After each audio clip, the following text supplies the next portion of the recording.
Dar bom dia ao professor Evaldo, que tem feito esta comunicação entre mim e a faculdade. Agradecer à professora Gisela, que está acompanhando esses nossos encontros, e cumprimentar a todos vocês que vão assistir às aulas. Eu conversava há pouco mesmo com o professor Evaldo, e eu dizia que o curso de Direito tem uma peculiaridade, e a peculiaridade é que a gente gosta muito de conversar na área jurídica, né? Então a gente vai conversando, e as aulas acabam se transformando em conversas com conteúdo específico do que estava sendo, do que foi programado. E penso que nesse contexto e da forma como as coisas estão ocorrendo, acho que essa é a melhor maneira de nós nos comunicarmos nesse momento, né? Bom, então vocês já devem ter visto ou tomado conhecimento do meu nome, e é bem tranquilo a gente estabelecer essas nossas conversas de uma maneira bem tranquila mesmo, viu, gente? Na medida em que vocês foram tendo dúvidas, nós podemos ir resolvendo as dúvidas, a gente vai conversando sobre os temas que vão surgindo, e o objeto desses nossos encontros, serão 5 encontros, o objeto que está programado para Direito do Trabalho 2, a ementa que me foi solicitada, é a seguinte: eu vou começar a conversar com vocês sobre término do contrato de trabalho. Dentro de término do contrato de trabalho, então, eu vou falar das diversas modalidades de extinção do contrato de trabalho, inclusive sobre o direito disciplinar do trabalho, né, fazer uma análise das faltas graves, depois falar um pouquinho de aviso prévio e falar de FGTS. E, na sequência, a gente fala de direito coletivo do trabalho, que é o direito sindical, todos os aspectos que dizem respeito ao direito sindical. Então, a ideia do programa desses nossos 5 encontros, o conteúdo será este, tá? Eu não sei qual é a pretensão, assim, mas vou falando, e se for ficando alguma coisa para trás, aí a gente vai complementando com as perguntas que vocês vão fazendo, tá? Por exemplo, sempre me perguntam num primeiro encontro, assim, voltado para ser característica de aula, sempre me perguntam a questão da bibliografia, né? E aí eu sempre sugiro alguns autores, e porque todos os autores, eles têm qualidades e características, né? E às vezes o jeito de escrever de um autor agrada mais a um grupo, desagrada a outro grupo, e por isso que acaba, entre leitor e autor, acaba sendo estabelecida uma relação muito de pessoalidade, né? Então é importante ter essa identidade entre o leitor e o autor dos livros. Por isso que eu gosto de sugerir autores, e aí os alunos vão vendo qual que é um autor que se adapta melhor, que se adequa melhor à pretensão que o aluno tem nos estudos. Mas um bom autor, especialmente para graduação, para ser um primeiro contato, para ser a base do que a gente vai tratar depois, de maneira mais aprofundada, mais para frente, depois da graduação, ou até no momento mais específico da graduação, eu gosto de falar do Sérgio Pinto Martins, eu gosto de citar o Sérgio Pinto Martins. Ele é um autor muito prático, ele é um autor que tem uma visão muito objetiva da matéria, isso ajuda, é simples de entender, é fácil de entender. Mas tem outros autores. Tem um autor que tem... o conteúdo dele é mais denso, né? Ele é mais completo, mais complexo também, que é o Maurício Godinho Delgado. Então, eu não sei, por exemplo, aquela pessoa que quer estudar direito do trabalho, que adora direito do trabalho, que quer se aprofundar no direito do trabalho, acho que o Godinho é um livro mais... Maurício Godinho Delgado, que todo mundo chama de Godinho, é um livro, me parece, mais adequado para esse momento. Tem uma autora mineira muito boa, que é Alice Monteiro de Barros, que também tem uma obra belíssima sobre direito do trabalho. Eu brinco e falo assim, você vai num tema que nenhum autor gosta muito de enfrentar, que nenhum autor gosta muito de falar, aí é hora de você procurar Alice Monteiro de Barros, porque ela terá tratado deste tema. Ela foi desembargadora, hoje ela é falecida, mas ela foi desembargadora aí da terceira região de Minas Gerais. Então é uma obra muito boa, é um livro muito bom. E outros, né? Vólia Bonfim Cassar, é uma autora carioca. A gente tem o Amaury Mascaro Nascimento, que é um autor muito bom também, só que também já é falecido, então a gente só precisa tomar cuidado com as atualizações que vão sendo feitas, né? Bom, acho que eu já falei alguns bons autores que já dá para vocês se divertirem e estudar a matéria e se aprofundar no conteúdo que vai sendo passado para vocês. Tá certo? Bom, já falei da ementa, o professor Evaldo já me apresentou, já falei um pouquinho de alguns autores, e agora acho que está na hora da gente começar a aula, né? Como eu disse para vocês, as perguntas podem ser feitas tranquilamente via chat. E se for o caso, talvez eu não responda na hora, porque às vezes eu estou terminando o raciocínio. Mas assim que eu terminar o raciocínio, eu vou nas perguntas e vou respondendo uma a uma, para a gente organizar só o raciocínio, só o pensamento. Tá? Muito bem. Eu vou começar a falar do término do contrato de trabalho, por só uma questão assim, de organização dos temas. Né? Mas o conteúdo que está na ementa, todo ele vai ser abordado. Mas só por uma questão de organização dos temas, eu vou começar a falar de término ou de extinção do contrato de trabalho. E que, na verdade, extinção do contrato de trabalho, término do contrato de trabalho, nós estamos falando da cessação, em caráter definitivo, da prestação de serviços. Mas quando eu digo cessação em caráter definitivo da prestação de serviços, quero dizer, é o término da relação jurídica estabelecida entre empregado e empregador. É o fim, é o encerramento do contrato individual de trabalho que surgiu, que nasceu com o início da relação jurídica. Então, o contrato individual de trabalho, a relação jurídica estabelecida entre empregado e empregador, tem os seus aspectos formais para surgir, tem seus requisitos de validade jurídicos de fato, técnicos formais, e também tem o seu momento jurídico de terminar. E aí a gente fala da extinção do contrato, do término do contrato, da cessação da prestação de serviços.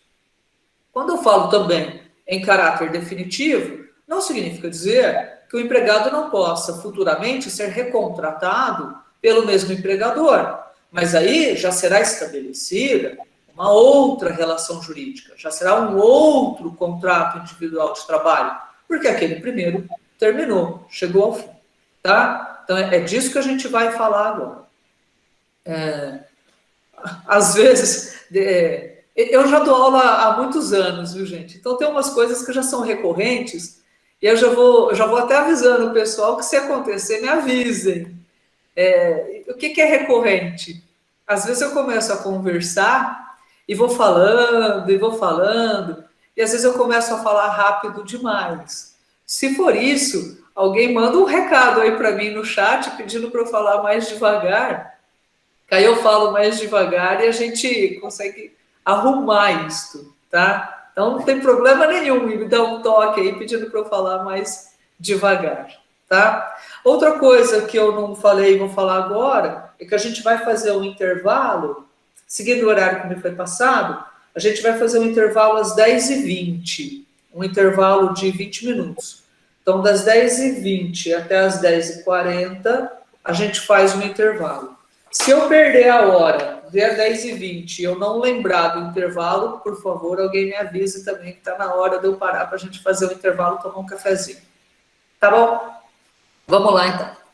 Então, tem uma questão que envolve a extinção do contrato de trabalho, que ela é até precedente do próprio conteúdo. E a questão diz respeito à tipologia. Tipologia, ou até terminologia usada em relação à extinção do contrato de trabalho. Isso porque, se a gente tomar emprestado uma terminologia do direito civil, lá no direito civil, para cada causa de extinção do contrato de trabalho, para cada motivo de extinção de um contrato, de modo geral, se revela um tipo diferente de extinção de contrato. Então, pode ser uma resolução, pode ser uma rescisão, pode ser uma resilição, e aí por diante. Quando chega e a gente empresta isso do direito civil e traz para o direito do trabalho, em algumas situações não dá para você aplicar as mesmas causas de término de contrato que são encontradas no direito civil. E por isso, alguns autores do direito do trabalho, eles mantêm esta natureza civilista da terminologia, mas com uma adaptação para o direito do trabalho. E, normalmente, as diferentes causas de extinção do contrato de trabalho geram três tipos diferentes de terminologia. Uma terminologia possível é a resilição do contrato de trabalho. Resilição do contrato de trabalho diz respeito à extinção do contrato sem justa causa por ato lícito da vontade das partes. Então, quando a gente falar de uma dispensa sem justa causa, é resilição. Quando a gente falar de um pedido de demissão, é resilição. Bom, então resilição se enquadra neste perfil, nesta modalidade de extinção de contrato. Mas também pode ser caso de resolução de contrato de trabalho. A resolução se caracteriza pela extinção do contrato de trabalho por descumprimento contratual. Então, é a extinção por justo motivo. Resolução, então, é caso de rescisão indireta, é caso de dispensa com justa causa.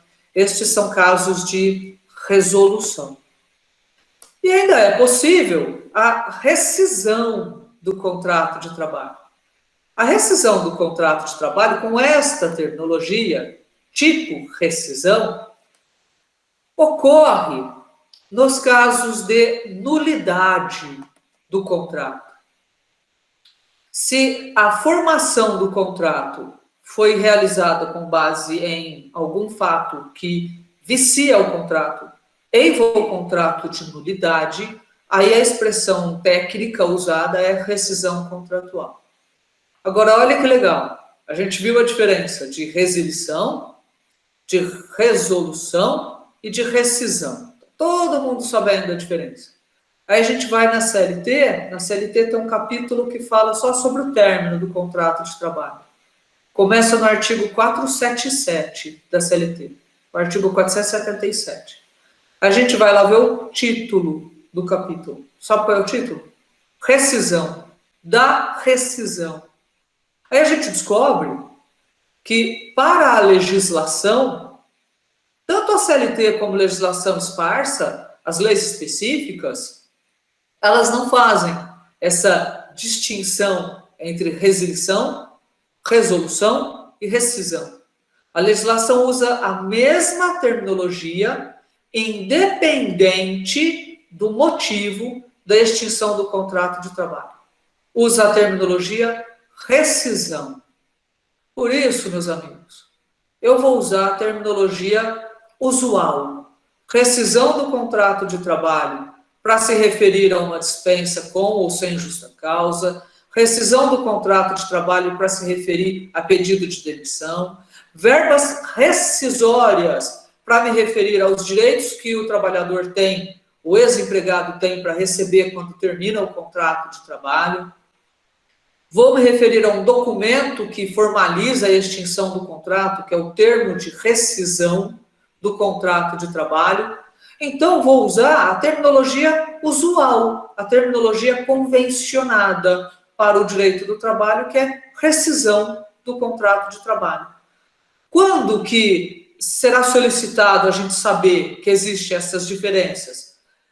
Se vocês estão resolvendo um caso concreto, se vocês estão resolvendo uma questão, e a questão traz conteúdo que pede para vocês o conhecimento sobre esta diferença de tipologia, sobre essa diferença de terminologia, aí é a hora de vocês colocarem na prática essa informação que vocês obtiveram. Fora isso, rescisão contratual é válido, é utilizado por todos os autores, por toda a jurisprudência, inclusive pela legislação. Vou usar este termo, então, daqui para frente. Rescisão do contrato de trabalho. Muito bem. E vou começar a falar das formas de rescisão de contrato de trabalho. Na verdade, vou começar a falar das diferentes modalidades de extinção de término de contrato de trabalho. A primeira modalidade que eu vou tratar com vocês é a dispensa ou a despedida. A dispensa ou a despedida é o término do contrato por iniciativa unilateral do empregador. O empregador toma a iniciativa de extinguir, de pôr fim à prestação de serviços, de acabar o contrato individual de trabalho. Aí o termo usado é dispensa ou despedida. Eu sei que no dia a dia, né, a gente fala assim, o empregado foi mandado embora. Ou o empregado fala assim, eu fui mandado embora. Na verdade, o mandado embora, fui mandado embora, mandei embora. Juridicamente, nós estamos falando de dispensa ou despedida. Aí o empregado foi dispensado, o empregado foi despedido. Essa é a terminologia técnica usada, essa é a terminologia jurídica usada. Quando a gente chega, então, na dispensa, a gente percebe que ela pode ser classificada por diferentes critérios. Um critério, o mais importante deles todos, aquele que a gente vê com mais frequência, é o critério da causa da dispensa. E de acordo com esse critério, a dispensa pode ser classificada numa dispensa com justa causa ou em uma dispensa sem justa causa. Como o próprio nome diz, a dispensa sem justa causa é aquela que o empregador decide por fim ao contrato de trabalho, sem que o empregado tenha dado causa para esta iniciativa do empregador. Por isso ela é uma dispensa sem justa causa. O contrário dela, o oposto dela, é a dispensa com justa causa ou por justa causa. Nessa modalidade, ao contrário do que aconteceu antes, o empregado comete uma falta grave e, por causa da falta grave cometida pelo empregado, o empregador decide a dispensa deste empregado, decide encerrar, extinguir o contrato de trabalho. Então, essa é a diferença básica entre dispensa sem justa causa e dispensa com justa causa ou por justa causa. Mas cabe ainda um esclarecimento. E nesse esclarecimento, volto a falar, concentro a fala na dispensa sem justa causa. Tem um artigo na Constituição Federal que usa a expressão, é o artigo 7º, inciso 1, da Constituição Federal. O artigo 7º, inciso 1 da Constituição Federal, bom, primeiro, né?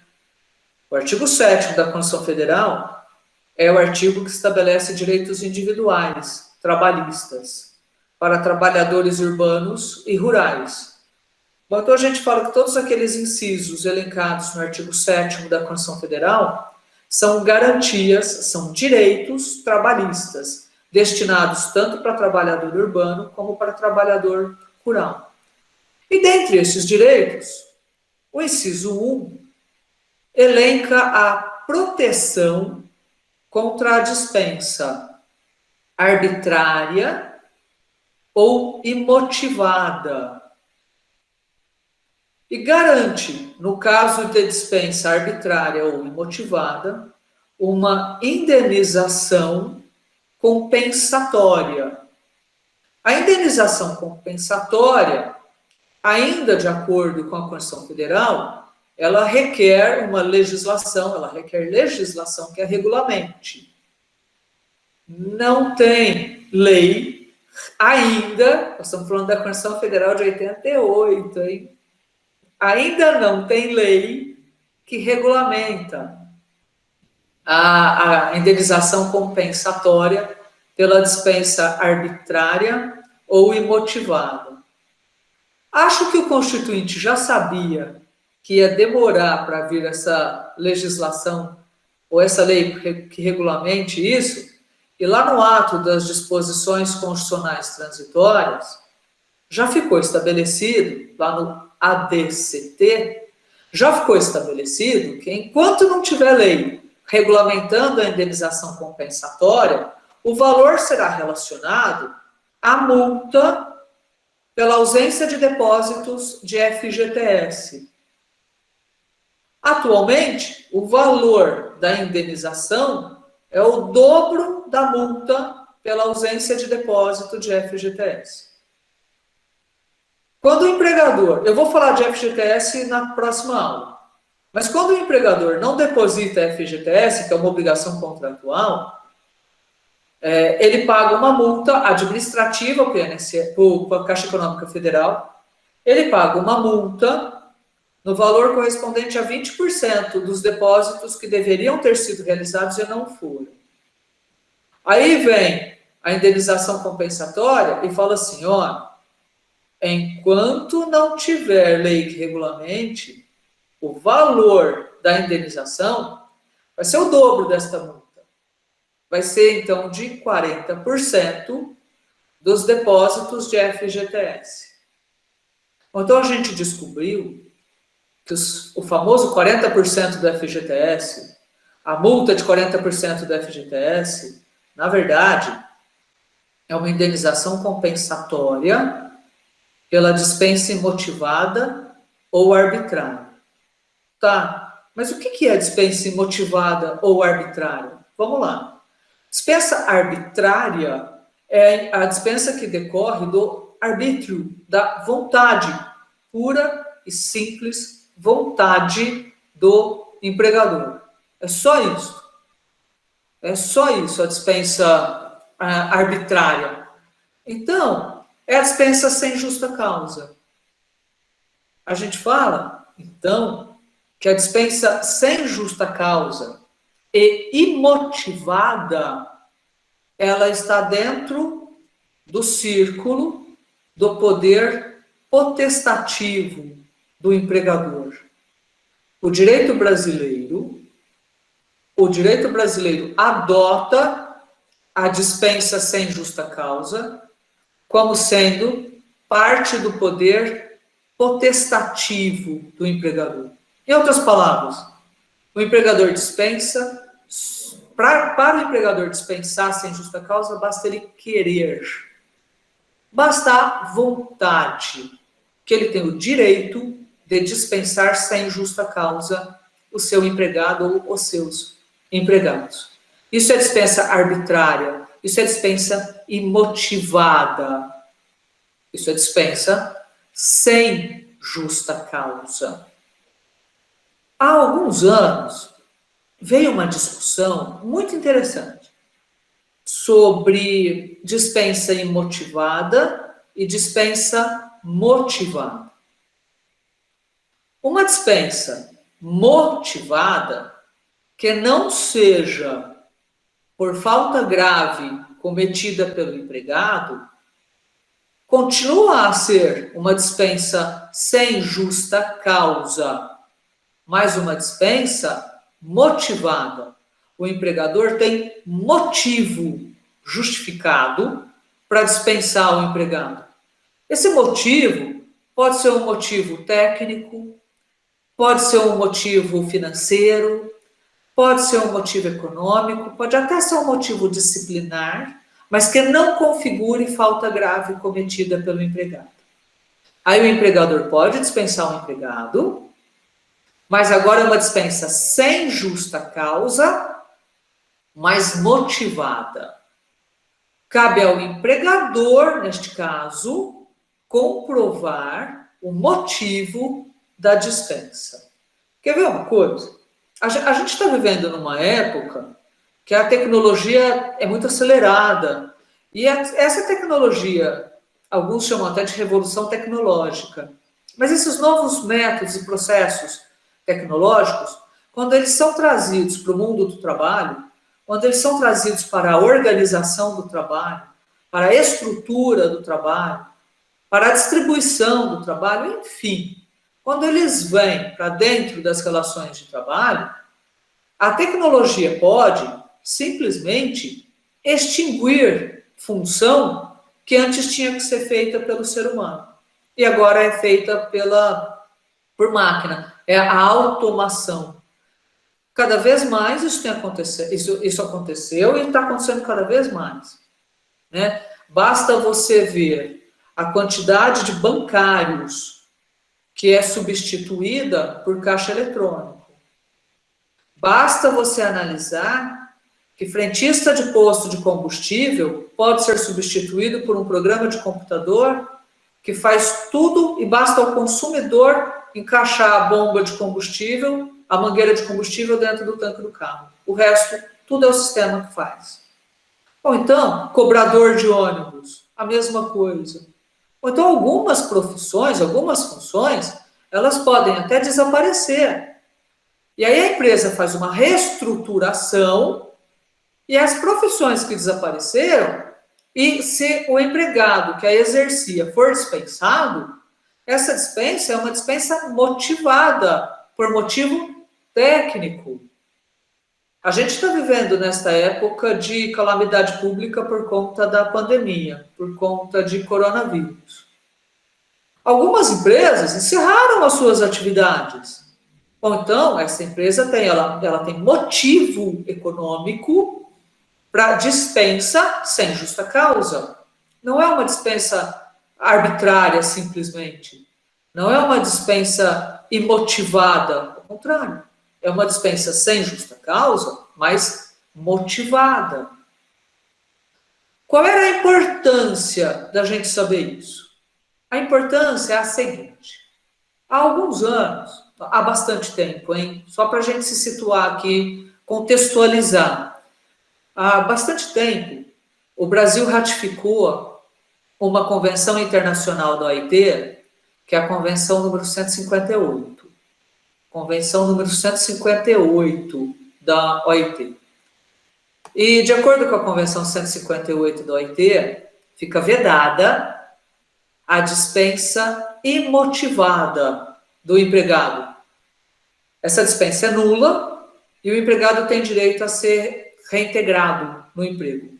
O empregado deve voltar para o emprego, já que a dispensa não terá sido considerada válida.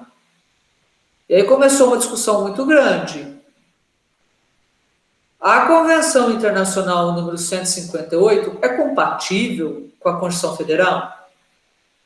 E o entendimento que prevaleceu é que não é compatível.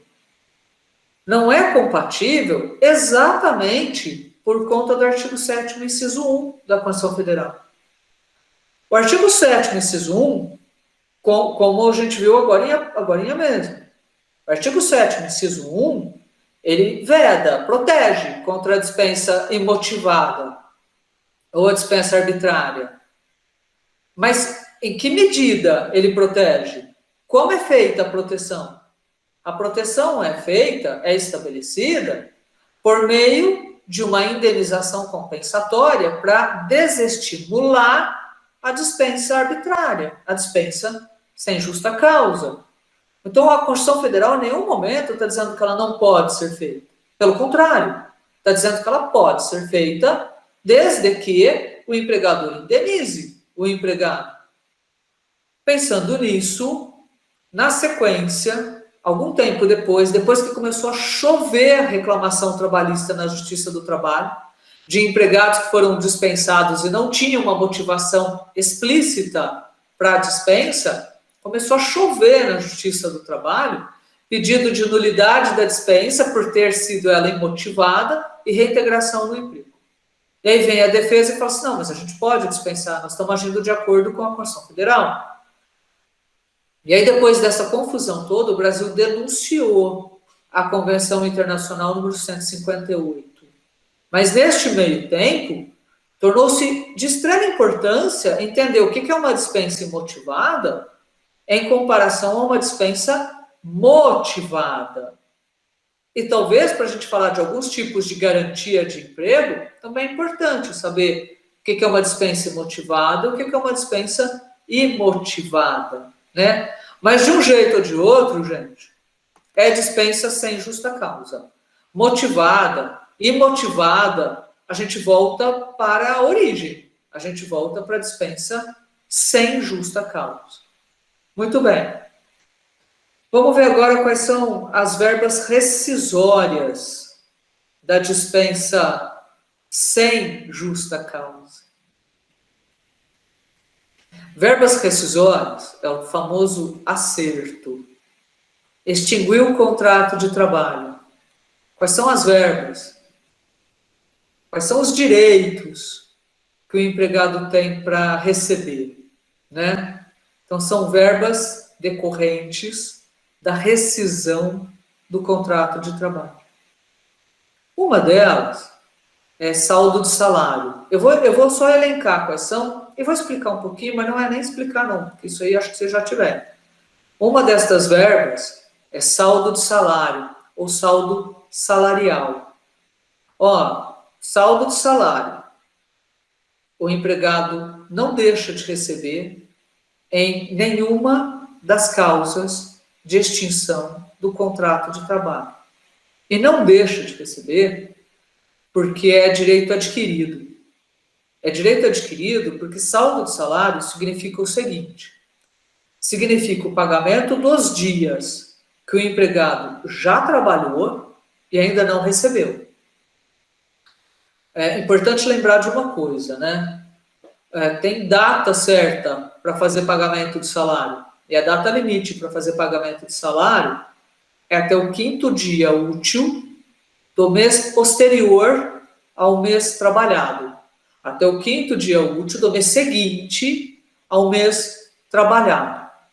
Então, mês de agosto, que acabou agora, sábado não é dia útil, sábado é dia útil para esse fim, hein?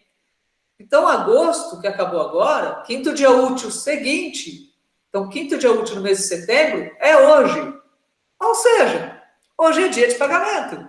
Quem recebe salário mensal está recebendo salário hoje. Mas vamos imaginar que chega na segunda-feira, na terça-feira, segunda é feriado, chega na terça-feira, dia 8, esse empregado é dispensado, sem justa causa. Mas ele já terá trabalhado e ter adquirido o direito de receber pelos 8 dias.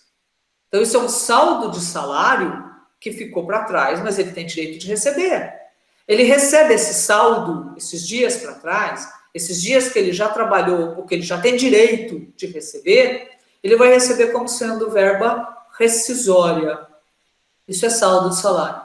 Então, como é um direito adquirido, o empregado já trabalhou, já conquistou o direito ao recebimento destes dias, independente da causa da extinção de contrato, ele vai ter direito de receber estes dias trabalhados, tá? Então, sempre recebe.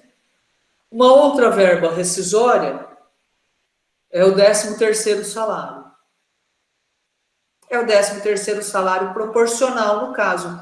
É evidente que eu parto do princípio, parto da premissa, de que o empregador cumpria corretamente as obrigações contratuais.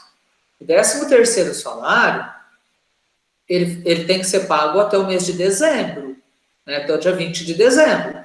Então, partindo da premissa que o empregador paga corretamente os direitos trabalhistas, quando extingue o contrato de trabalho, o empregado tem direito ao 13º proporcional à quantidade de meses até a data da extinção do contrato de trabalho.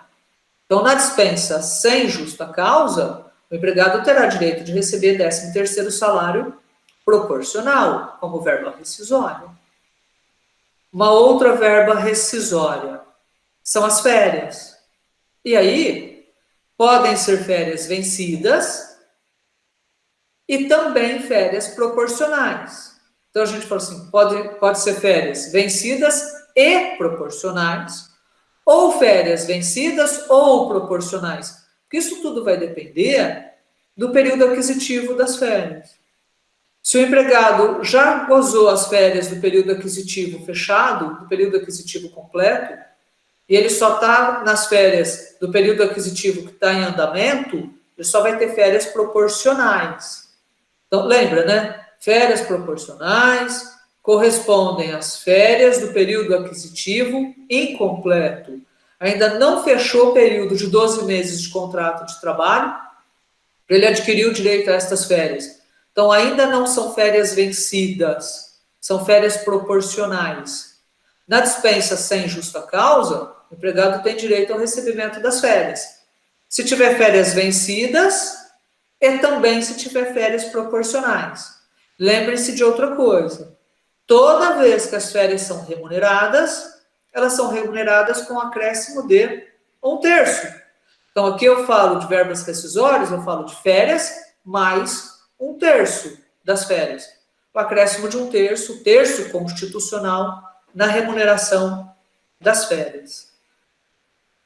Uma outra verba rescisória que pode ter cabimento é o aviso prévio indenizado. Então, eu só vou elencar, mas como aviso prévio é parte do programa da aula seguinte, só vou deixar elencado aviso prévio indenizado e eu retomo isso na aula seguinte, tá? Para explicar melhor o que significa essa verba rescisória. E uma outra verba rescisória que o empregador deve pagar por conta da extinção do contrato de trabalho pela dispensa sem justa causa é exatamente a indenização compensatória pela dispensa sem justa causa. Então, é exatamente a indenização de 40% do FGTS. É válido usar a expressão indenização de 40% ou multa de 40% do FGTS, a tal da multa fundiária. Tá valendo. Tá valendo usar só 40% do FGTS, indenização de 40% do FGTS, multa de 40% do FGTS, tá valendo. Mas desde que vocês entendam a razão de ser, a origem desta verba. A razão de ser é a dispensa sem justa causa. É uma compensação ao empregado que foi dispensado sem justa causa. Aí tá valendo. Aí pode usar as duas expressões como sendo a mesma coisa, tá? Bom, essas são as verbas que o empregador paga.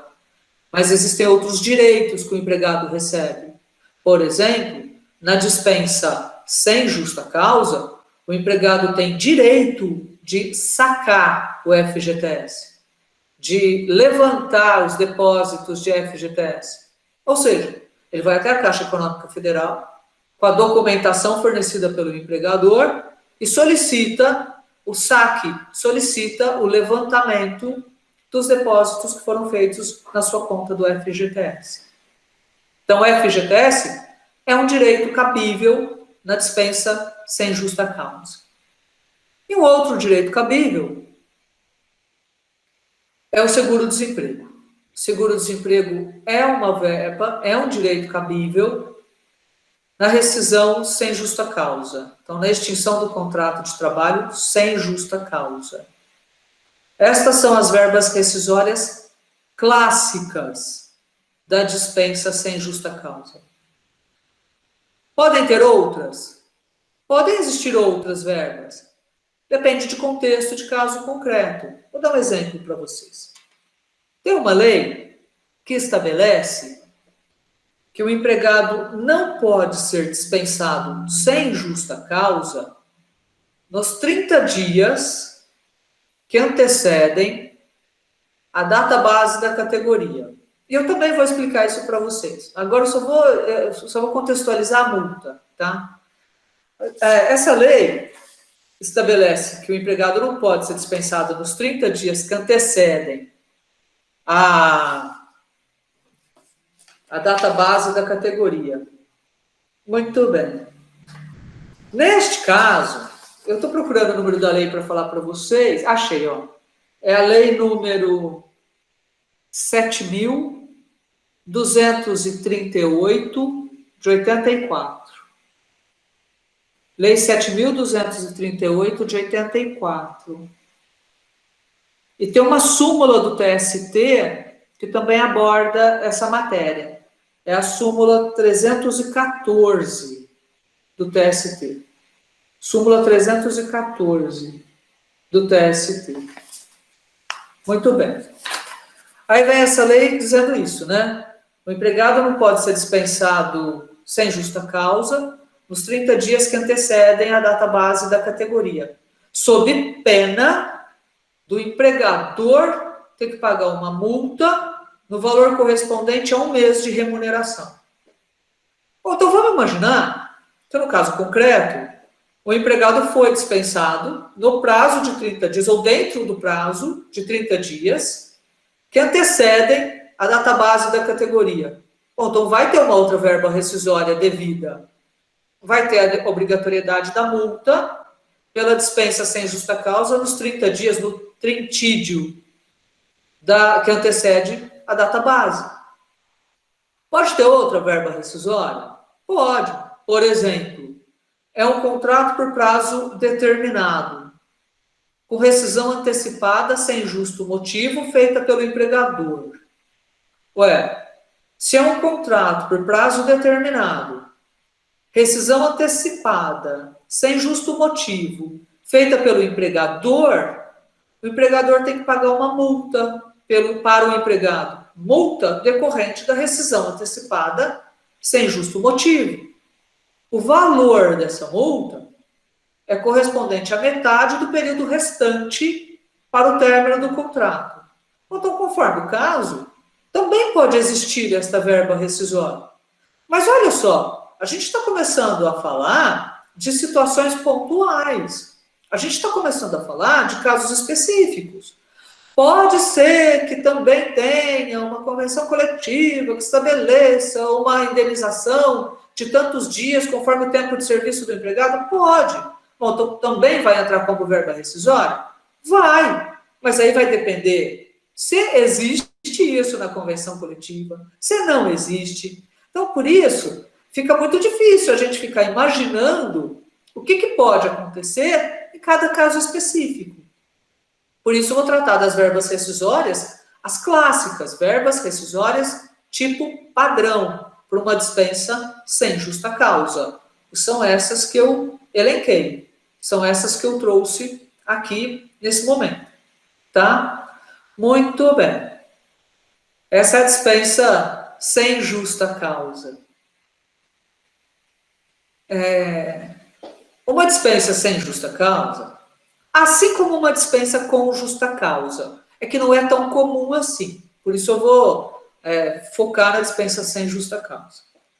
Uma dispensa, então toda ela, sem justa causa ou com justa causa, de modo geral, uma dispensa ainda pode ser classificada como sendo dispensa individual ou como sendo uma dispensa coletiva.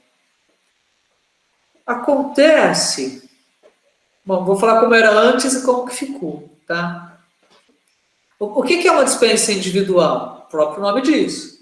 Dispensa individual é aquela que diz respeito a um empregado sendo dispensado por parte do empregador. Tudo bem. Essa dispensa individual não precisa necessariamente ser de um empregado. Ela pode ser de alguns empregados. A gente fala que é uma dispensa plurima. Não é coletiva. É uma dispensa plurima. Quer dizer, vários empregados dispensados no mesmo momento, mas sem configurar uma quantidade significativa, sem considerar uma grande quantidade de empregados. Então, ela não tem o caráter coletivo de dispensa. Já a dispensa coletiva é o contrário.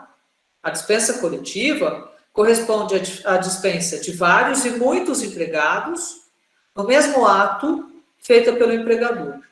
Ontem eu estava vendo no noticiário e a Embraer dispensou, acho que, não sei se é 1.200 ou 2.100 empregados. Gente, uma dispensa de 1.200 empregados que seja, é claro que é uma dispensa coletiva. Se a gente imaginar que o universo de empregados no mundo, na Embraer, acho que é de 22 mil empregados, e no Brasil é de acho que 5 mil e tantos empregados, alguma coisa parecida com isso, você dispensar 1.200 empregados, é claro que é uma quantidade muito significativa. É claro que é uma quantidade muito impactante para o meio social onde esses empregados serão dispensados. O que eu quero dizer impactante? Eu quero dizer que isso impacta o aspecto econômico, isso impacta o aspecto social da comunidade onde esses empregados atuavam. Então, não precisa ser de 1.000. Uma dispensa coletiva pode ser de 100 empregados. Você tem uma empresa que tem 150 empregados. Ela vai dispensar 100 empregados no mesmo ato? Claro que é uma dispensa coletiva. Ela está dispensando 2/3 dos empregados dela. E assim por diante. Então, é claro que isso é uma dispensa coletiva. Né? E aí o TST sempre tinha adotado, sempre, até a reforma trabalhista, o TST vinha adotando um entendimento assim. Pelo impacto que a dispensa coletiva traz para a sociedade, especificamente para a comunidade onde a empresa está situada e onde os empregados trabalham, para eles, para suas famílias, para quem presta serviços indiretos, enfim. O impacto que isso causa, o tribunal entendia que era necessário, olha isso, 2.500 empregados, obrigado, Elisete. Pensa, gente, é claro que 2.500 empregados é uma dispensa coletiva. Imagina o impacto de uma dispensa de 2.500 empregados na sociedade, na comunidade. Por isso, pensando nisso, o TST tinha um precedente normativo, ele tinha um entendimento, o que era um entendimento que era adotado pela jurisprudência, de que, em se tratando de dispensa coletiva, antes era necessária uma negociação coletiva para tentar, por meio da negociação coletiva, minimizar os impactos desta dispensa coletiva. Se não houvesse negociação coletiva, se não chegassem a um consenso, não era possível ser concretizada a dispensa coletiva. Esse era o entendimento pacífico da jurisprudência, adotado, sobretudo, e incentivado, sobretudo, pelo TST. Muito bem.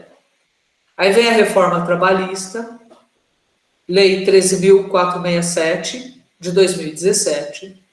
Como é finalzinho, entrou em vigor em novembro de 2017, ela ainda nem completou novembro, né? Ela nem completou 3 anos ainda. Então, é uma lei que está vindo. Né?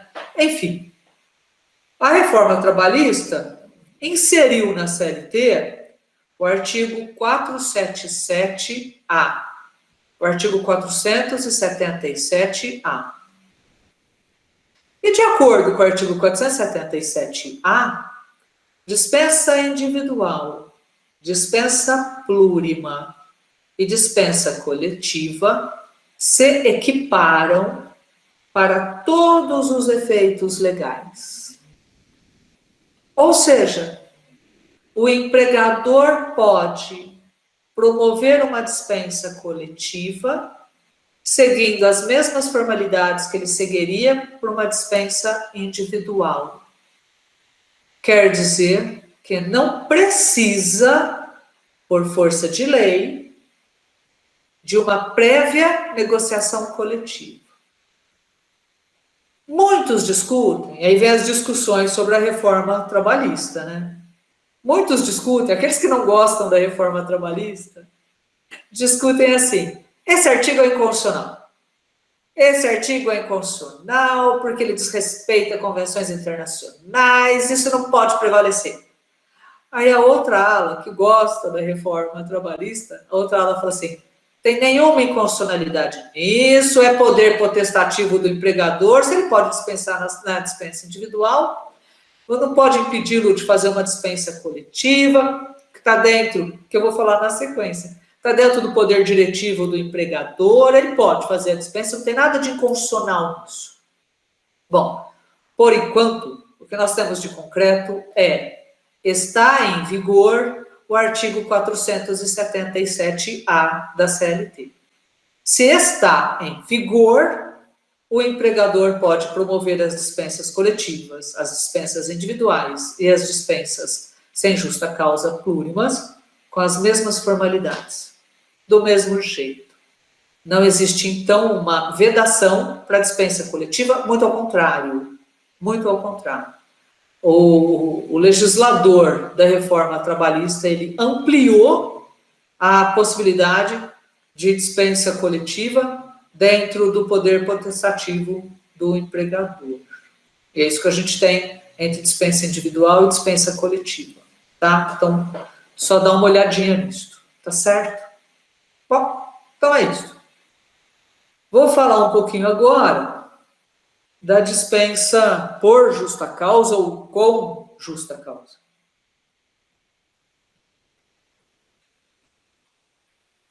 Olha só. E agora eu vou falar do poder disciplinar do empregador.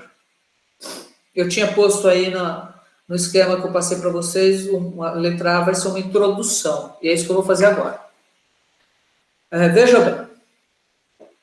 Existem algumas condutas que podem ser cometidas pelo empregado. Eu estou falando conduta, pode ser ato omissivo ou comissivo. Então, conduta, tá? Então, existem algumas condutas que configuram falta grave cometida pelo empregado. Então, a gente fala que é falta grave do empregado.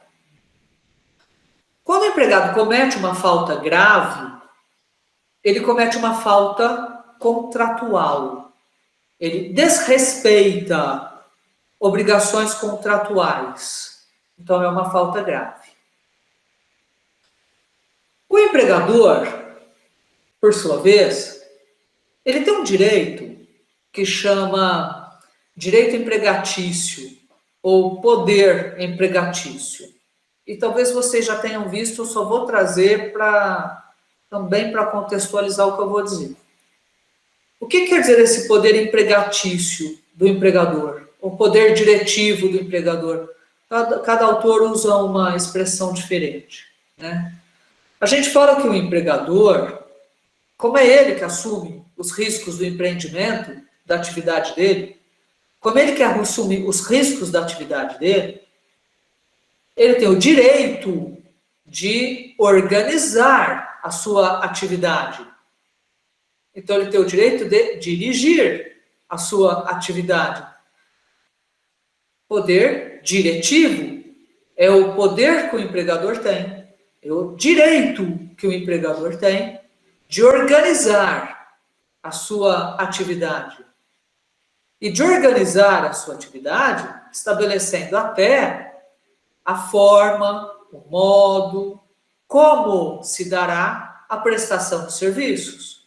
Então, o empregador organiza a prestação de serviços para alcançar a finalidade que ele pretende. Se não der certo, é problema do empregador, porque o risco do empreendimento é dele. Então, ele tem este direito, o direito de organizar a prestação de serviço. E ele também tem um direito, decorrente deste, que que é o poder regulamentar. O poder regulamentar, como o próprio nome diz, é o direito de criar regras para a prestação de serviços, organizar a prestação de serviços e criando regras para isso. Horário de trabalho é uma regra. Começa a tal hora, termina a tal hora, tem intervalo. O intervalo, mas respeitando sempre os limites legais para estabelecer essas regras. Beleza. Poder regulamentar. O empregador ainda tem um outro poder, que é o poder fiscalizatório. Então, pensa, ele tem o direito de organizar a prestação de serviços, inclusive criando regras para isso. Depois ele tem que ter o direito de fiscalizar se as ordens de serviços que ele deu estão sendo respeitadas, estão sendo cumpridas.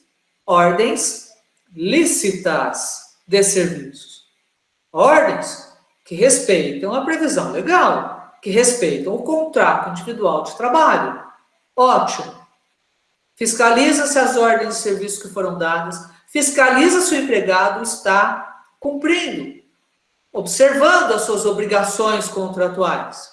E, por fim, o último poder do empregador, que é o poder disciplinar do empregador. O empregador organizou a prestação de serviço.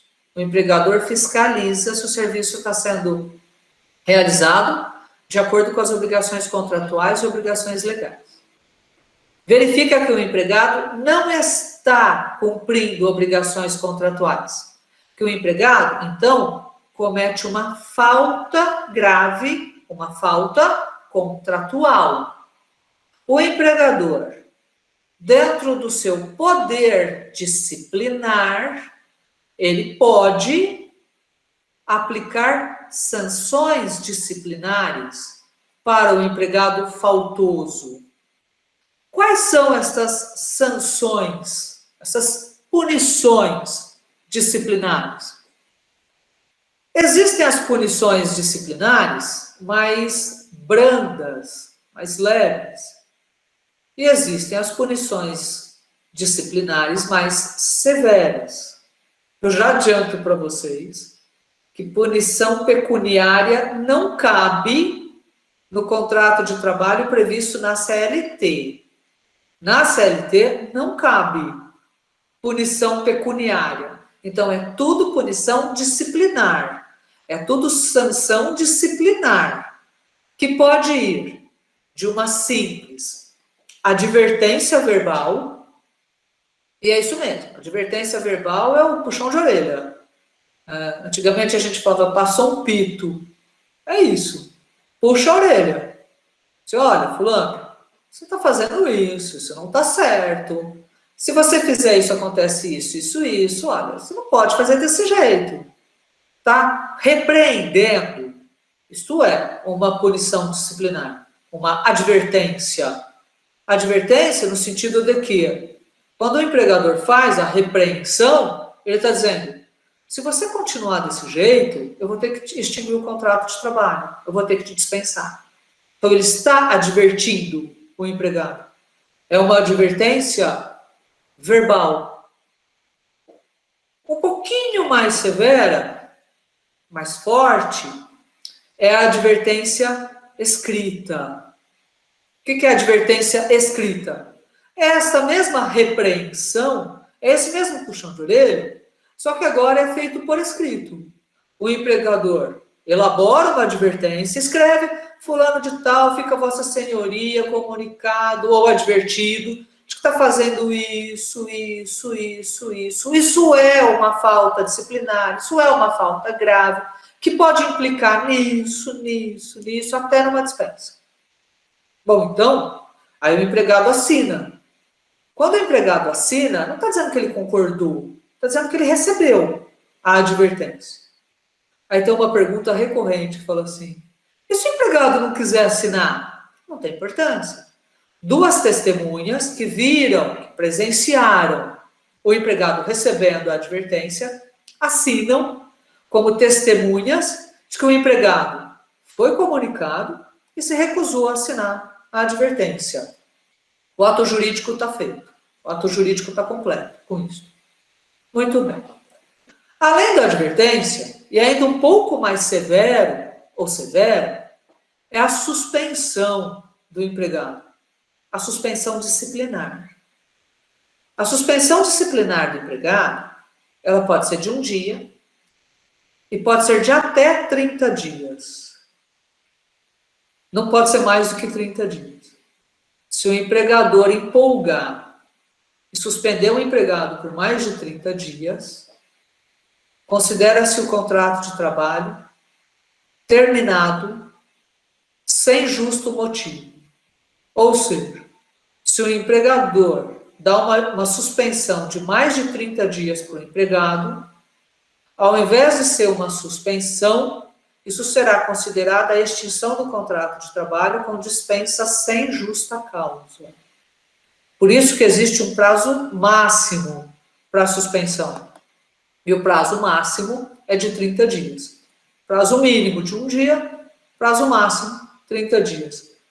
Como é que vai saber se o empregador pode dar de um dia, 2 dias, 3 dias, 4 dias, 5 dias, 30 dias? Depende da gravidade da falta. Depende da gravidade da falta. Né? Olha, por que a suspensão é uma punição mais severa do que as anteriores? Basta lembrar, e a gente vai entender por quê, basta lembrar que durante suspensão do contrato de trabalho, inclusive suspensão disciplinar, o empregado não recebe nem salário, nem direitos trabalhistas. Não recebe nem salário, já respondo, Otávio. Não recebe nem salário, nem direitos trabalhistas. Então, veja, uma suspensão de um dia, é claro que é menos severa do que uma suspensão de 5 dias, do que uma suspensão de 15 dias, do que uma suspensão de 30 dias. Muito menos severa. E, por fim, a punição disciplinar mais grave, que deve corresponder a pior ou uma falta contratual mais grave, é a dispensa com justa causa. Então, a dispensa com justa causa, ela é uma punição disciplinar. Mas uma punição disciplinar que de tão grave, de tão severa, ela só pode ser realizada pelo empregador quando tiver permissão legal para isso. Tamanha a gravidade. Então, quer dizer, o artigo da CLT, eu vou falar dele daqui a pouquinho. O artigo da CLT, que trata de todas essas figuras, ou de quase todas as figuras que correspondem falta grave, é o artigo 482 da CLT. Mas o artigo 482 revela que é falta grave e que pode dar ensejo a uma dispensa com justa causa. Não significa que todas elas permitam, de plano, uma dispensa com justa causa. Vai depender dos requisitos legais para isso. Né? E agora, vou responder a pergunta do Otávio. Não, é o 482, Vanderlei, que fala de falta grave cometida pelo empregado. 482. O 483 é falta grave cometida pelo empregador, que eu também vou falar. Então vamos lá, Otávio. Ó. Quem valora a gravidade da falta para estabelecer a proporção da punição? A princípio, quem deve fazer essa valoração é o empregador.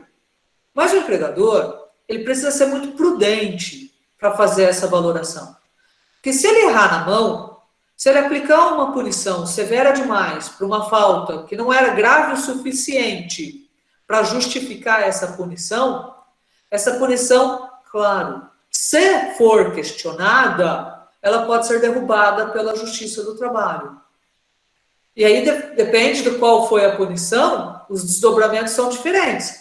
Se foi uma suspensão, o que pode acontecer é o seguinte: o empregado cometeu uma falta grave que não justificava uma suspensão, que não era grave o suficiente para uma suspensão de 15 dias. Mas era grave para uma suspensão de 1 dia. O empregador errou na mão, errou na dosagem e deu a suspensão de 15 dias. O empregado, se ele não ficar satisfeito, e não deve ficar, imagino eu, Ele pode ajuizar uma reclamação trabalhista dizendo, ó, essa suspensão de 15 dias não é válida.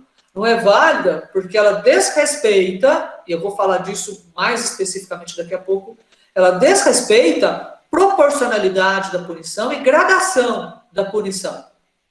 Não é falta grave o suficiente para uma suspensão de 15 dias.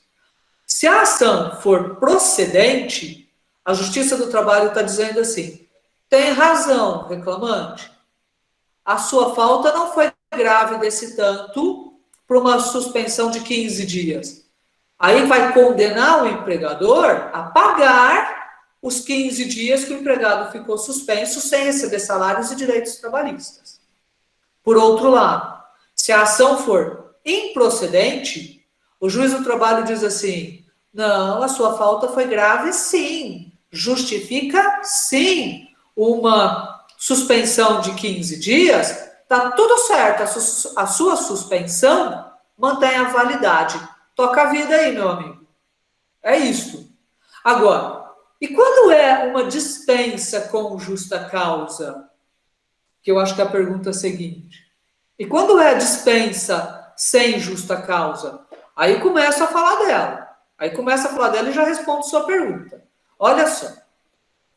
Antes, oi. Desculpa ter te interrompido. Fica à vontade. Só gostaria, assim, para frisar bem, como que o empregador ele vai comprovar essa questão para dosar, vamos dizer assim, entre aspas, né, esta punição referente à suspensão? Como que vai valorar? Porque, assim, eu não consegui visualizar essa possibilidade na dosagem de 1 até 30 dias. Como que ele vai considerar para ser dosado os dias de penalidade, vamos dizer, nessa proporção? Essa é a grande questão, mas eu já vou falar dela. Me fala seu nome, por favor. Que eu não consigo ver aqui, pelo microfone. É o Vanderlei, professor. Vanderlei. Ô, Vanderlei, deixa eu te falar uma coisa. Deixa eu só falar das verbas rescisórias, eu vou voltar nisso e vou dar exemplos. E vou dar exemplos práticos e aí acho que fica mais fácil. Inclusive, Vanderlei, eu cliquei na coisa errada. Não, fica tranquilo, Vanderlei. E aí eu já respondo a pergunta do professor Evaldo na mesma tacada aqui. Deixa eu só falar das verbas rescisórias para a gente entender por que precisa ter tanto cuidado para punir o empregado nessa dosagem. E assim, é punição disciplinar mesmo, viu, Vanderlei? Não é nem entre aspas, não. É mesmo. Tecnicamente é disso que nós estamos falando. Tá? Olha só. Bom, então já ficou claro o seguinte. Para ter uma dispensa com justa causa ou por justa causa, eu preciso de falta grave cometida pelo empregado, e aí o empregador, se quiser, promove a dispensa por causa dessa falta grave. Então é uma justa causa, tá? Mas veja bem, olha as verbas rescisórias da dispensa com justa causa, ou por justa causa. Saldo de salário e férias vencidas, mais 1/3. Se tiver férias vencidas. Se o empregado não tem férias vencidas em aberto, extingue o contrato de trabalho com a dispensa com justa causa e ele só sai com os dias que ele trabalhou e ainda não recebeu. Ele só sai com o dinheiro do saldo de salário.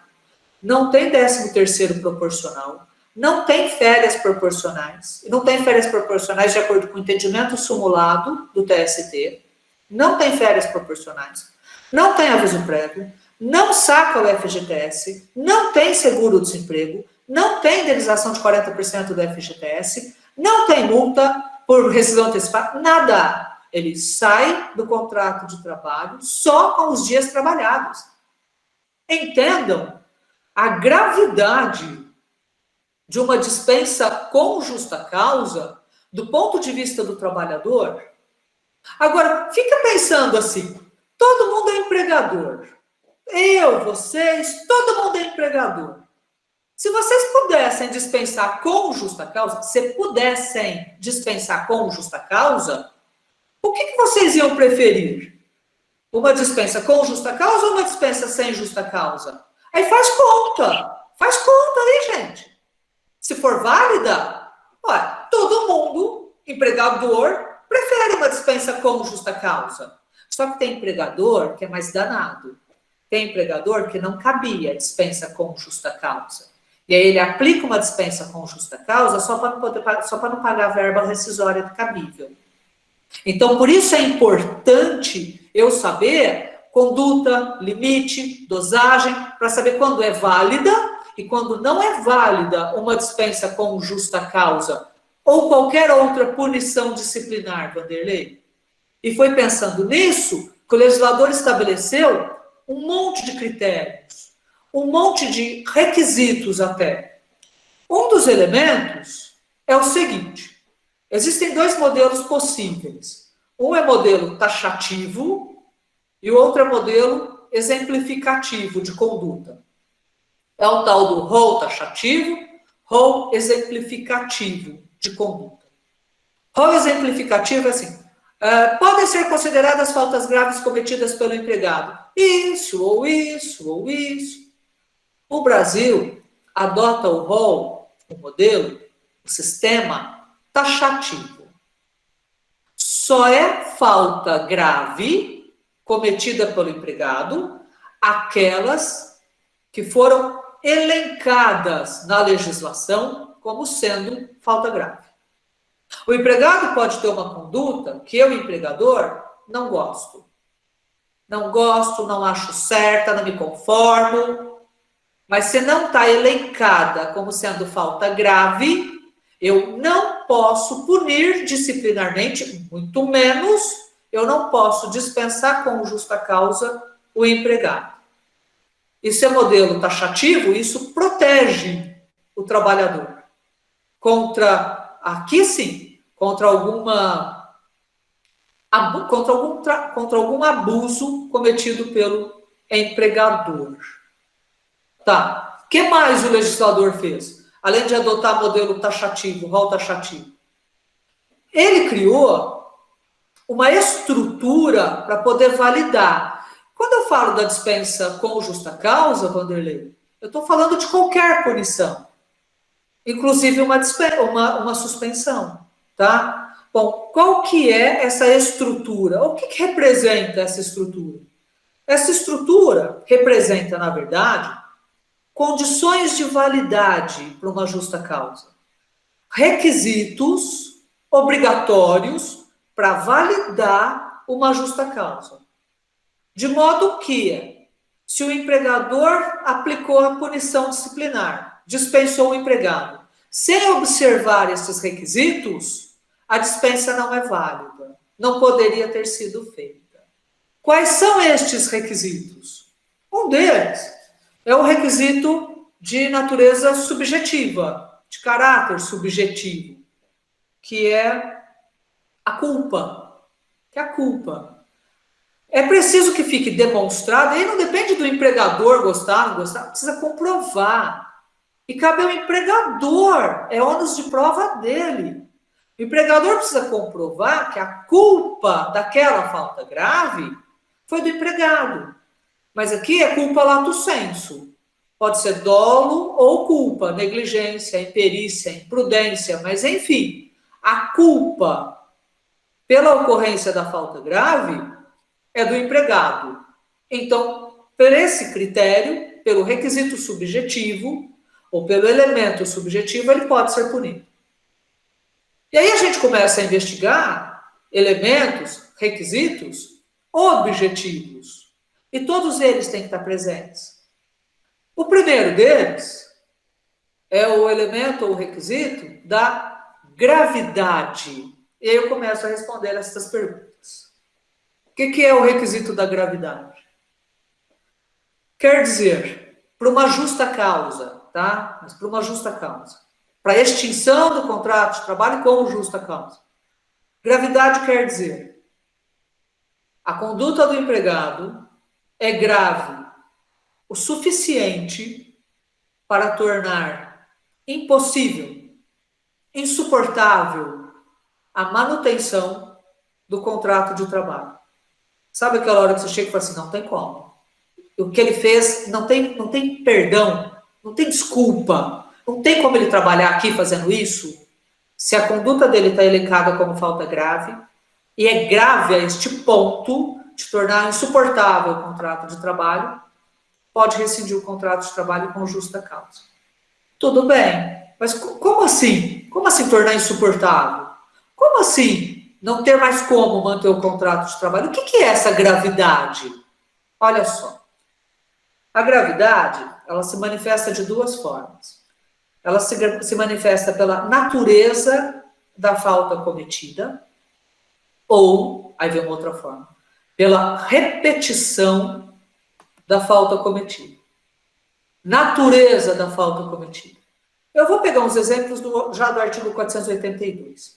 Então, uma falta grave, lá no artigo 482, é a linha A do artigo 482, que chama ato de improbidade.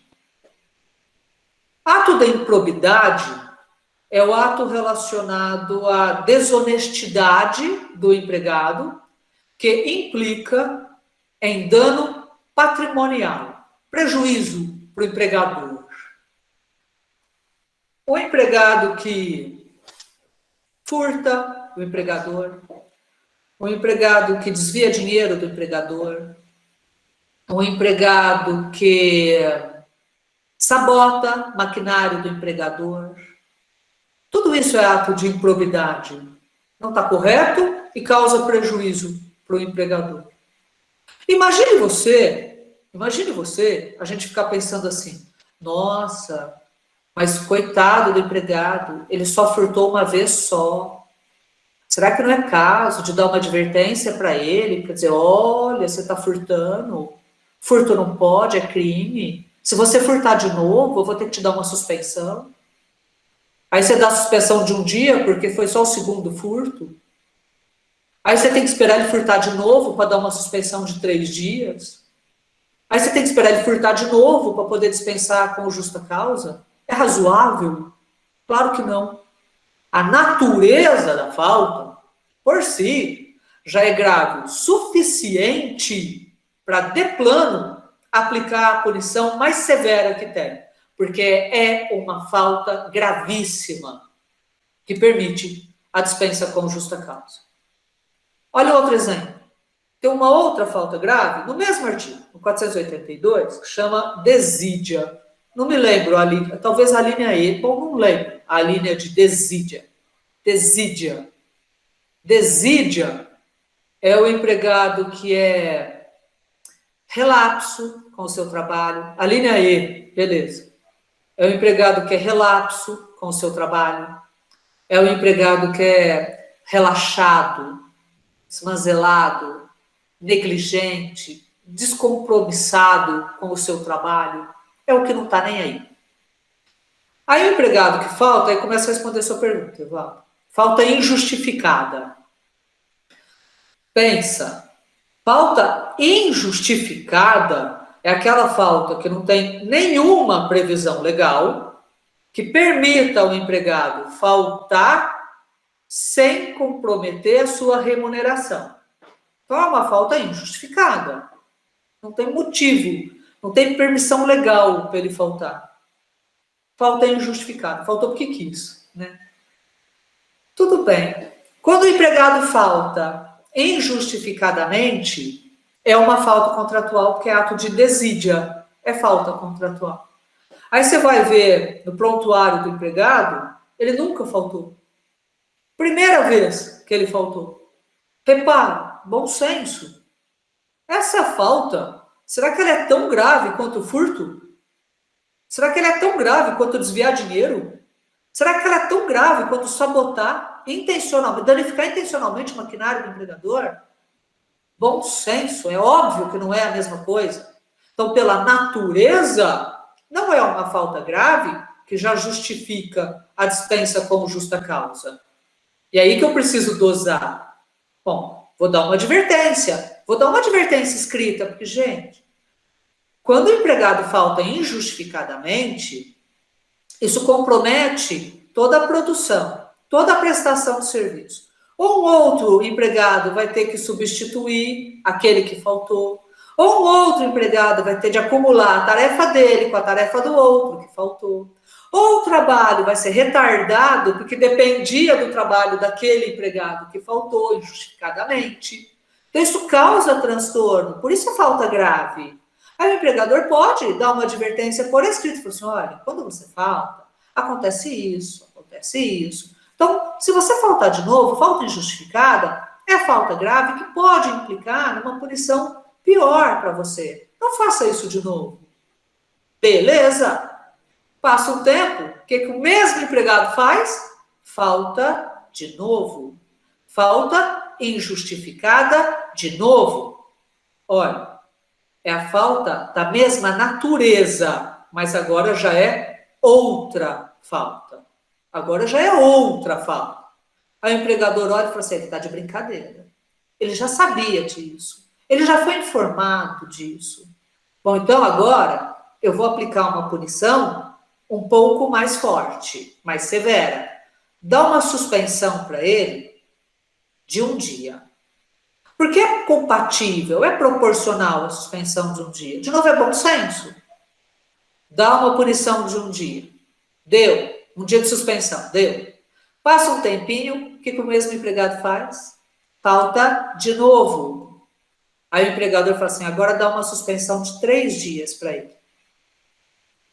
Dá a suspensão de 3 dias. Mesma coisa. Comunica que ele fez isso, que ele já foi avisado antes, que isso causa impacto na empresa por causa disso, por causa disso, por causa disso. Se ele continuar assim, ele pode ser punido com uma punição mais severa. Tudo.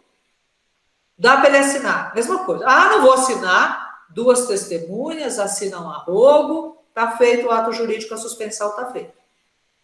De novo. Passa um tempo. Ó, são faltas diferentes, de igual natureza. Passa um tempo, o mesmo empregado, falta de novo, falta injustificada de novo. Aí vem o empregador e dispensa com justa causa. E dispensa, já respondo, e dispensa com justa causa. Aí você fala assim, mas a dispensa com justa causa foi por causa dessa última falta? Foi. Mas não só por causa dela.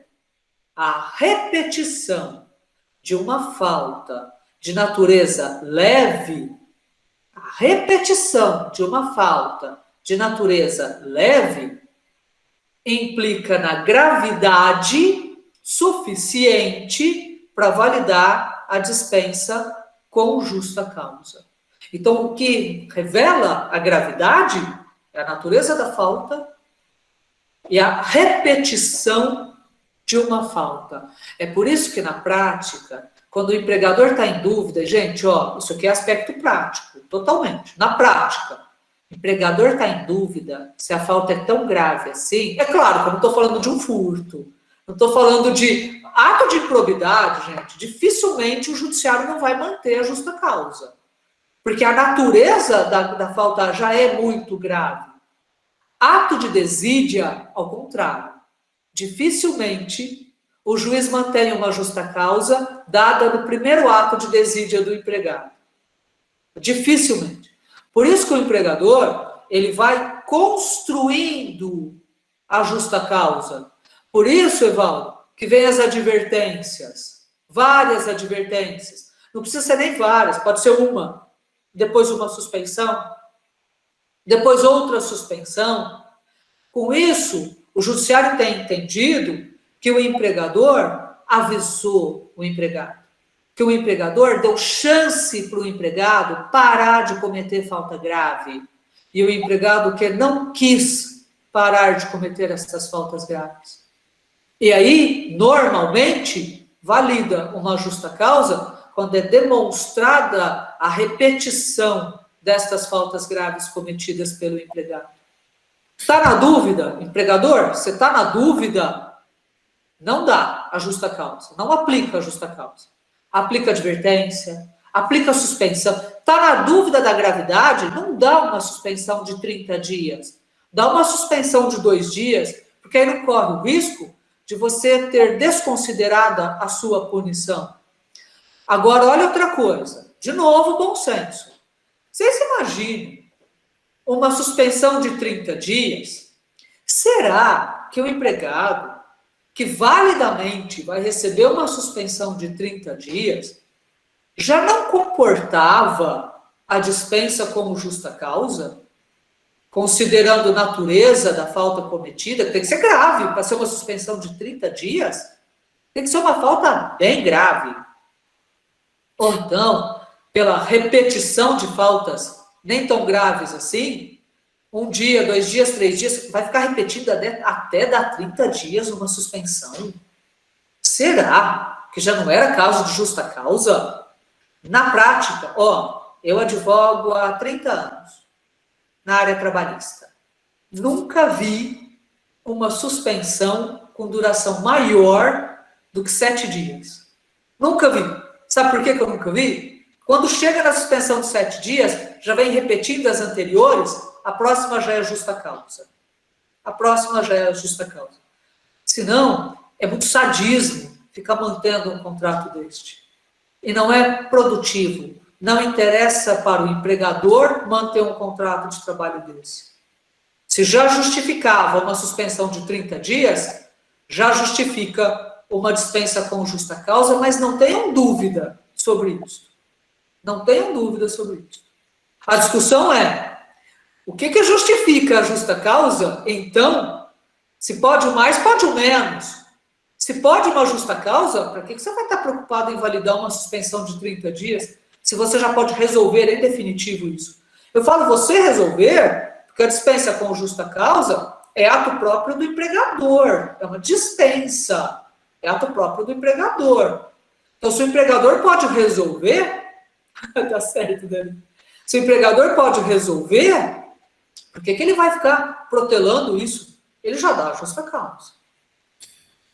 Professora, desculpa, eu estou como ouvinte, mas acabo me interessando pelo assunto e estou interferindo na aula. Eu peço Graças a Deus que o direito do trabalho desperta isso nas pessoas. Eu vou até citar um caso aqui, que pode, de repente, até contribuir para a aula. Por exemplo, uma empresa que tenha procedimentos internos escritos, né? E que sejam apresentados para os funcionários, e o funcionário assina, que tem conhecimento daqueles procedimentos, que de repente são até mais detalhados do que o que tem na lei. O não cumprimento desses procedimentos internos podem ensejar numa justa causa. Vou citar um exemplo, tá? Só para... Se bem que eu não me lembro se o caso dele foi por justa causa ou se foi sem justa causa. Eu tinha quando eu trabalhava numa multinacional do setor químico, nós tínhamos relacionamento com um outro, né, com um parceiro de trabalho, e assim, era uma pessoa de muitos anos na empresa parceira, e um dia a gente ficou sabendo que ele tinha sido desligado. Novamente, eu não sei se por justa causa ou sem justa causa. Mas olha só, curioso, por que ele foi demitido, que a gente ficou sabendo? Porque ele atropelou um cachorro. Bom, como assim atropelou um cachorro? Ele estava se deslocando de uma cidade para outra, né? E ao chegar na empresa, tinha todo um procedimento de inspeção do veículo, que era feito, né, por uma pessoa. O funcionário chegava, via lá se não tinha arranhões e tudo mais tal. E o responsável questionou, né? Olha, vem cá, o seu carro está com um amassadinho aqui, o que foi que aconteceu? Ah, rapaz, sabe o que foi isso aí? É que eu estava viajando, aí um cachorro cruzou na minha frente e eu não tive tempo de parar, eu atropelei o cachorro. Aí veio a pergunta, mas por que você não comunicou à empresa desse incidente? Ah, eu achei que não fosse necessário. Não, mas você não sabe que todos os casos relacionados a acidentes e incidentes devem ser comunicados? Eu falei, mas, poxa, foi um cachorro, né? Aquela coisa. Não, mas... Aí isso foi levado às instâncias superiores e a pessoa foi demitida. Quer dizer, pressupõe-se que foi por não cumprimento de um procedimento interno. Isso justificaria uma justa causa ou a empresa poderia dizer, houve uma perda de confiança porque o funcionário não comunicou, poderia ter sido algo pior? Como que fica nessa situação? Certamente, Valdo, não foi por causa de ter sido um atropelamento de um cachorro. Certamente foi porque ele quebrou regra de segurança da empresa, e isto é muito severo, isso é muito Isso é um procedimento que precisa ser muito observado. São procedimentos de segurança. Então, não é porque atropelou um cachorro. Se ele tivesse passado por cima de um objeto na pista, a mesma coisa. Por que tem que haver essa comunicação? Porque são regras de segurança que a empresa adota. Então, especialmente as multinacionais, elas têm um procedimento, e normalmente até um regulamento interno da empresa, ela tem um procedimento que é para demonstrar para a comunidade externa a responsabilidade com normas de segurança, normas de higiene e normas de medicina do trabalho, de saúde do trabalhador. Né? Além de outras normas, de cumprimento de previsão legal, que é o tal do compliance, enfim, elas têm um monte de outras coisas. Certamente, se tem uma questão de segurança, tem todo um regramento dizendo, olha, por que tem de comunicar? Tem de comunicar porque pode ter havido, por exemplo, aqui eu estou até especulando, tem de comunicar porque pode ter havido um dano no veículo. O dano do veículo pode colocar o veículo em situação de risco, por exemplo, ter danificado os freios do veículo e ninguém ficou sabendo, porque não foi comunicado. Como, por exemplo, ter danificado o sistema de rodas do veículo, de pastilha de freio do veículo, e que ninguém ficou sabendo, porque não foi comunicada a ocorrência. Então, a falta grave não é o atropelamento. A falta grave é, por exemplo, ter posto em risco o sistema de segurança da empresa. A falta grave, por exemplo, pode ter sido em desídia, que é de não ter comunicado. Isso é ato de negligência do empregado. Bom, então... Isso é ato de desmazelo. Então, a gente precisa configurar onde é que está a falta grave. A falta grave não está no atropelamento, com certeza. A falta grave está na falta de comunicação. E isso é interessante porque, no fundo, isso vai até mesmo contra os valores da empresa. Sim. Agora eu vou abrir, então, só para ficar claro para os meninos, essa empresa é a Dupont, tá?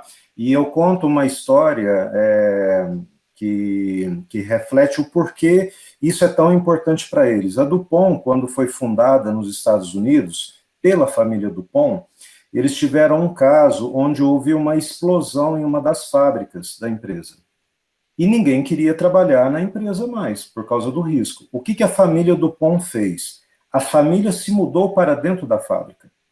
Eles colocaram a casa deles, né, montaram o lar deles dentro da fábrica para dar o exemplo de que ali realmente era uma empresa segura. E, quer dizer, eu dependo que, a partir daí, a segurança é um valor fundamental para a empresa. E aí, de repente, é onde houve essa quebra da confiança relativa à segurança, tá? Pessoal, desculpa se eu estou atrapalhando. Não, tá? eu já vou adiantar uma coisa, Evaldo. De novo, pelo que eu vejo no dia a dia, dificilmente ele foi dispensado com justa causa. Porque dá margem a muitas interpretações. Eu vou terminar de falar da estrutura, e aí vocês vão ver como que dá margem para muito critério subjetivo para analisar se isso é grave ou não, se isso é justa causa ou não, e quais as consequências de não ser configurada uma justa causa, ou de ser mantida uma justa causa. Então, tem muita empresa que prefere não arriscar na justa causa e fazer a dispensa sem justa causa, quando até em tese caberia uma justa causa.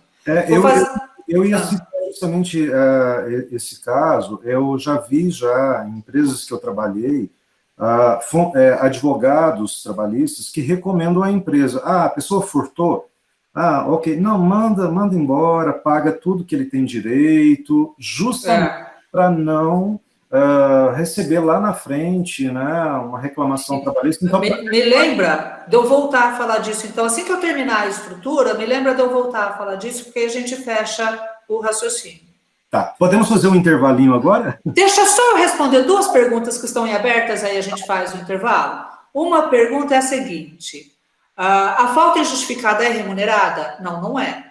Não é. A falta injustificada é a falta que não é abonada, é a falta que não é remunerada, porque existem aquelas ausências legais do artigo 473, que o empregado pode se ausentar, pode faltar do trabalho, e vai receber normalmente os dias que faltou. Por exemplo, falta um dia por ano para doar sangue, por exemplo, faltar para prestar vestibular, por exemplo, faltar por conta de atestado médico. Isso não é falta injustificada. Isso é falta legalizada, falta justificada. A falta injustificada é aquela que não tinha nenhum motivo permitido para o empregado faltar, o empregador não abonou, o empregador não considerou que podia faltar, desconta do salário dele, isso é falta injustificada, não remunera, tá? Falta abonada não gera o efeito da falta injustificada. A outra pergunta é se as penalidades são as mesmas para todos os regimes de trabalho, seletistas ou estatutários. Não, não são as mesmas. Para o seletista é do que eu estou falando agora, regime de emprego previsto pela CLT. Para estatutário, vai depender do estatuto próprio que rege a relação jurídica. Então, você pode ter, por exemplo, quem segue a lei orgânica dos tribunais, podem ter punições diferentes dessa. Vou falar um pouquinho disso, me lembre, então, também, a Denise, quando eu for falar de imediatismo, eu falo um pouquinho de sindicância interna e do processo administrativo interno, aí eu falo um pouquinho disso. E, por fim... por fim, vou acolher a sugestão da Lília. Vou para o intervalo da Lília. Então, na sequência, vou fazer 20 minutos de intervalo, então a gente volta às 11 horas, tá certo? A gente volta às 11 horas e eu termino isso daqui, tá bom? Professora, um minuto. Eu vou pedir para os alunos, antes de saírem para o intervalo, colocar o nome aqui no chat para a gente computar a presença, tá bom? Tá bom. Bom, como a gente vai fazer intervalo, eu vou desligar a câmera e som e já volto daqui a pouquinho. Tá, joia. Eu vou interromper a gravação aqui, depois a senhora pode retomar no próximo bloco, tá bem? Combinado, então. Obrigada. Um abraço. Tchau, tchau.